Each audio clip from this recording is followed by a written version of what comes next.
Avengers Doomsday.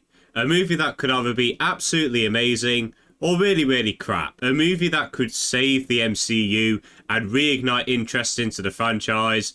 And it could also be a movie that ruins a lot of our favourite characters. Now, this movie is still my most anticipated film of 2026, but I am also very, very nervous, as I've explained in previous videos.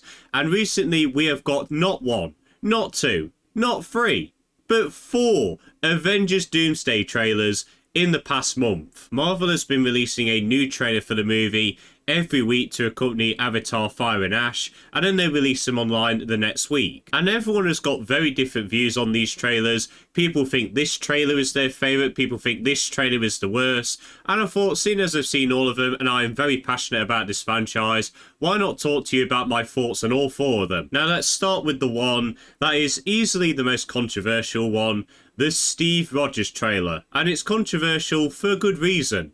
They're bringing back a classic character who had an amazing ending in Avengers Endgame, and people are very nervous if this is the right decision or not. Now, this is the only trailer that I saw in the theatre, and I was the only person when it came on who was like, ooh, okay, I'm ready to watch this. And when I saw that shot of Steve Rogers holding his baby, I was thinking to myself, okay, that's really cute, I'm happy for the guy.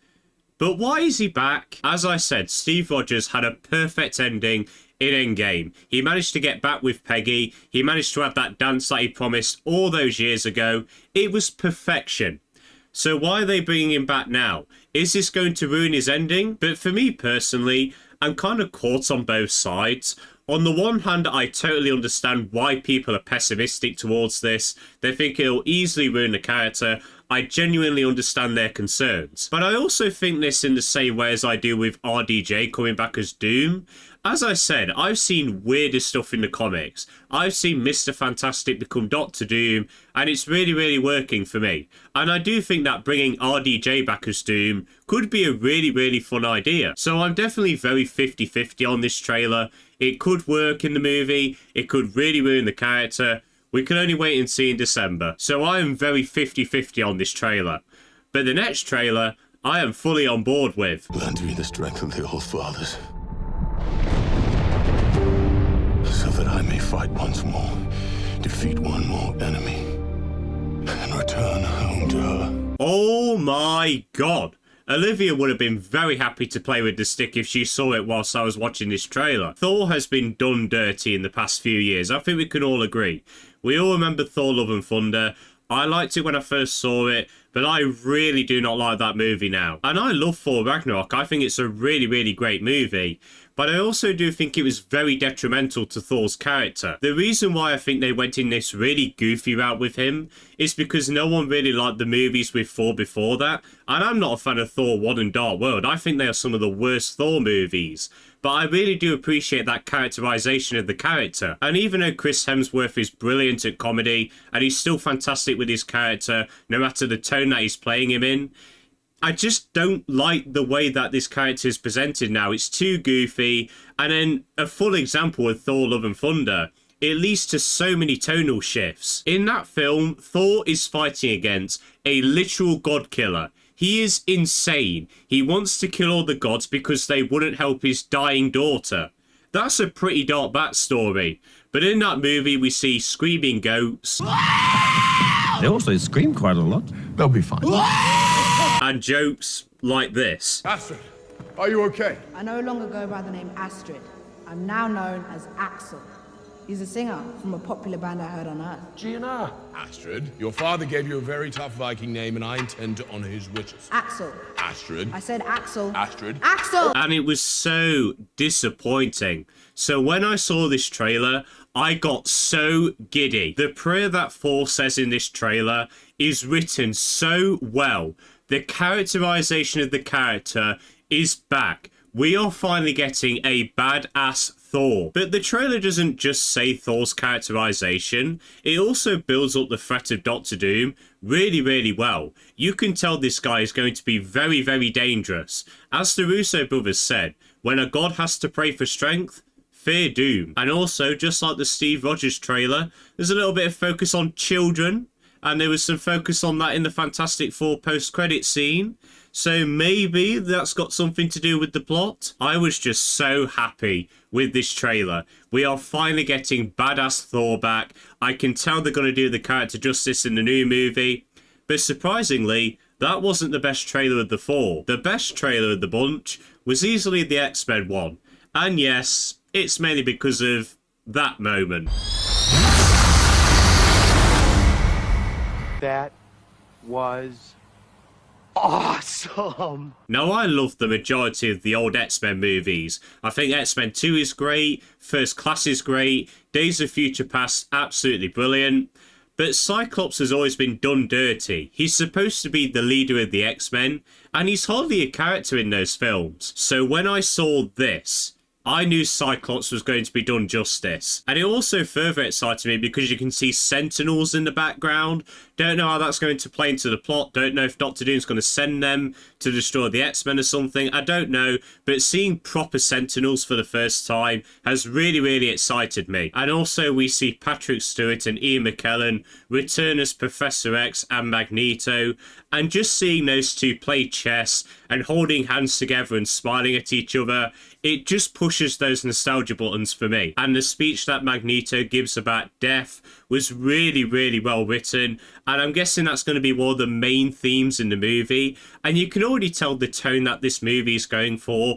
Very dark, very serious, which is something that the MCU has really struggled to do recently. So I'm very happy that they've finally taken these movies seriously. But if I am going to get into one concern about this trailer, and it's something I had way before this trailer even released, the integration of the X-Men themselves.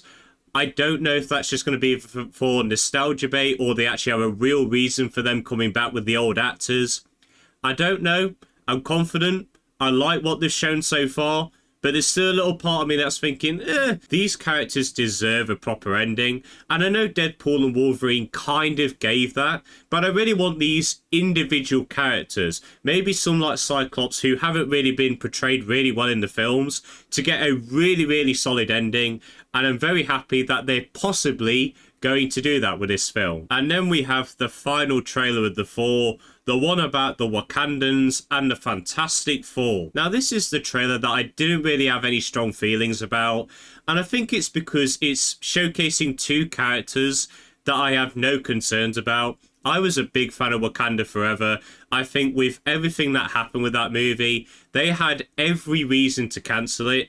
They didn't, and they did the movie justice. And I was a really big fan of the Fantastic Four film. I'm very happy with the characterizations of the characters. I think it makes sense that they're in this movie. So I really just have no issues here. But one thing that I'm very happy with is that we're seeing The Thing and the Wakandans interact. I'm guessing the entire Fantastic Four will be there as well.